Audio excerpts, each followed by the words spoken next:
This wasn't gonna be a thing until we were at Barnes & Noble. I've seen these kind of blind date with a book things a lot. They were really popular.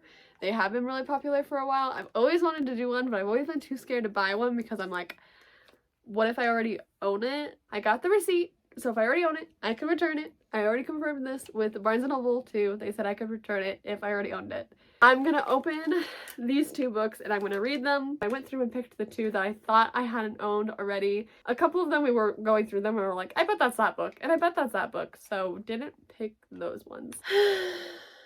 I'm nervous.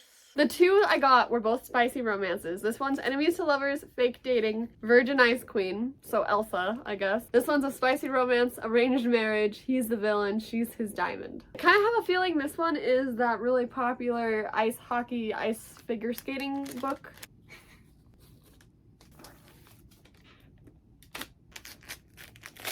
Oh, I see pages, and I saw the word ice. So... oh no. Oh no. What is it? Is it Colleen Hoover? I think I've read this. You think? Yeah, I think I have the ebook of it. This is Kiss the Sky by Krista and Becky Ritchie. I think I've read this. I need my iPad. I need Goodreads. Have I read this? I've read this. Well, that didn't go great. You can return it. Where did it get Virgin Ice Queen? This is about a reality TV show. This book is literally about a bunch of like weird people living in a house together for a reality TV show. There's nothing in here that is like Ice Queen. And they mean Ice Queen as in her like personality. Well, this is upsetting. I'm gonna be returning this. Arranged marriage, he's the villain, she's his diamond. Maybe I've read this one, who knows? Is this Twisted? Is this Twisted? This is Twisted. This is I thought this was a Captain Hook retelling. Hooked. Yeah, I think I've read Hooked. So I haven't read this, but I think I read something in the series, maybe? I need to look it up. This is number 4. Barnes & Noble, why did you put on 4? What? Maybe you can read it as a standalone? Hold on.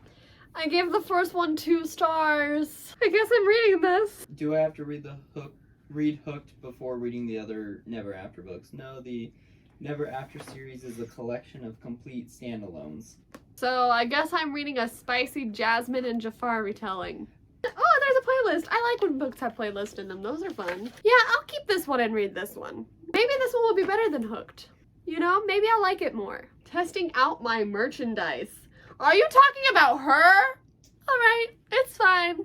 It's fine. We'll see. We'll see. I don't have high hopes. Maybe I'll be pleasantly surprised. You know, we're fine. We're fine.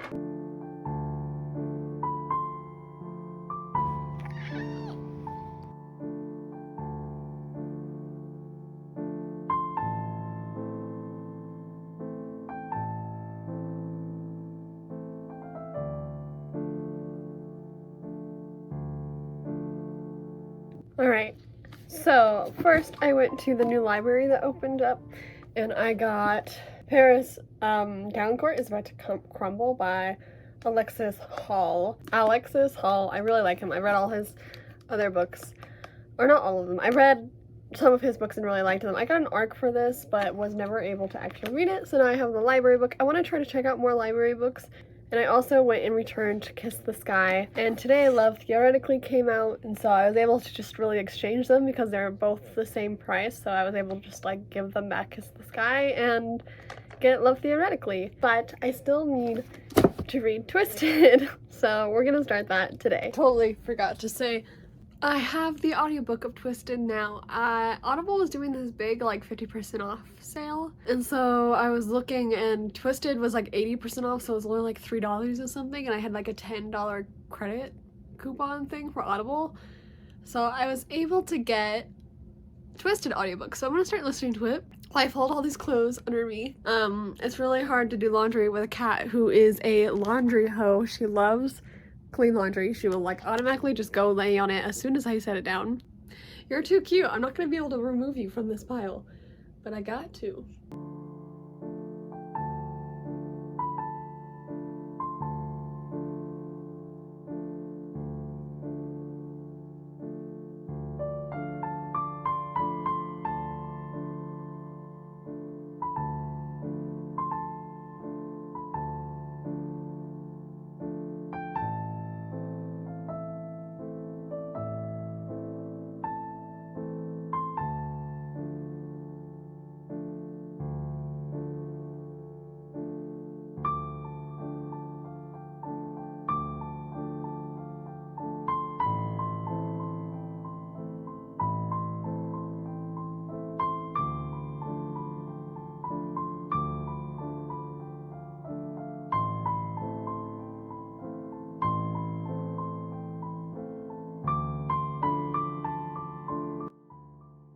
I read Twisted by Emily McIntyre. And it was a fun time, I guess. This is the 4th book in this series. I liked it, I guess. What can I say about this book? I more did it for the experience of doing a blind date with a book, because I've always been curious about it. I've always seen them at the bookstores and been like, I really want to do this, but what if it's a book that I get and then I hate it, or a book that I get and I already have it? And well, I got the book that I already had, and it was really easy to return. Like, I went up to the girl at Barnes & Noble and I was like, so, I bought this, it had a blind book, and I already had it. And the employee was like, I was waiting for someone to return one of these. I did enjoy this 4th book more than the first book I read in this series. I feel like a fake reader because I've read book 1 and book 4 but haven't read the books in between, you know? That seems really weird. Like, oh yeah, I read the first one and the 4th one, but I haven't read the 2nd or 3rd one. It's a weird feeling, and it honestly makes me want to read the 2nd and 3rd one just so I finish the series, and I don't have it on my list of series as in like I read the 1st and the 4th one. I don't even remember the 1st one though. I know I've read it because I rated it 2 stars. I ended up giving this book 3 stars, and that's higher than I expected it to be.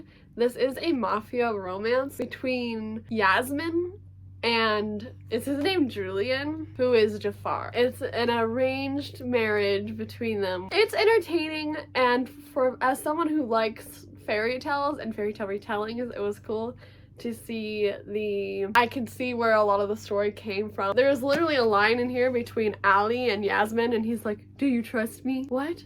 Do you trust me? And I'm like, okay, Aladdin. Because there is an Aladdin type character in here, and he's awful. They made Aladdin awful, which makes you root for Yasmin, to end up with the Jafar-like character, who I actually really like, but he is a murderer, and a lot of red flags, and he feeds people to his snake. Oh, wow. Are you okay with me talking about this while you cuddles? I did like Julian a lot, though, like... I have a really hard time rating these books higher than like 2 stars or 1 star, because while reading it I'm like, hey, this is awful. There's so many red flags. If this dude existed in real life, he would probably murder me. But he's kind of a daddy, you know? He is very controlling and murderous. I mean, you could name a red flag and he'd probably have it, but like still, he supports his girl. That's hot, even when you're a murderer. Is he a murderer? Yes. Does he teach his girl how to drive? Yes. Hot. Overall, I have a hard time rating books like this more than 1 or 2 because they are like, I don't know, I feel like when I rate a book 5 or 4 stars, it's gonna be like, this is the best book ever, I recommend it to everyone. I don't recommend this book to everyone. Like, there is a very specific crowd of people who I think would enjoy this. So if you like dark romances, if you like that very, very morally dark character, you're gonna like it. And so it's hard for me to rate a book like this 4 or 5 stars, because even though I had a really fun time reading it, I definitely can't recommend it to everybody. But I'm giving it 3 stars because I'm trying to get off that mindset of like a book has to be like good for everyone to give it 5 stars. It's not. Like, I enjoyed it, therefore it's 3 stars. I couldn't justify giving it any more than that. Enjoyment level was there. I had a fun time reading it. I literally read it in like 1 sitting. I think I stayed up till like 4 in the morning listening to the audiobook, and then I slept and woke up and just read the remaining of the physical copy. The process of buying a book, not knowing what it is, and like unwrapping it is also a really fun time, though it is a bit of an anxious time. Sitting there in front of all those books and trying to decide which ones I don't think I know and which ones I don't think I already own took a while. It's a fun time. I would do it again, but probably only like once in a while. And this definitely wouldn't be a thing I do all the time, especially because I'm such a mood reader. Though I do like that they give the main tropes on these little tags. That was cute. That kind of helped the mood reader part of it. I am in the mood for a dark fantasy or dark romance, so it allowed me to kind of pick one of those without knowing what I was really getting myself into. I might continue on with this series now just because it was fun to read. Of course, with any of these books you have to look up your trigger warnings. It even says it in the author's note, because this is a very, very dark book. There is lots of murder and red flags and mafia vibes, which honestly, mafia books might be my favorite dark romance. They're So messed up, but they're so entertaining. Let me know if you've ever done a blind date with a book and what book you got, and if you ended up reading it and liking it, or if you returned it, or if you've ever done this, let me know. I'm curious. I don't think I've talked to many people who have actually done this. I've talked to a lot of people who have wanted to do it and were too scared to. So I want to know if you've done a blind date with a book, what book you got. Did you like it? Were you happy with your experience? Would you try it if you haven't done it? Yeah, if you like fairy tales and dark romances, I would check out Twisted. I would recommend it to you. Though if you're not really into the whole dark romance thing, definitely just skip this one. Thank you for watching. Let me know if you've done the blind date with a book thing, and bye.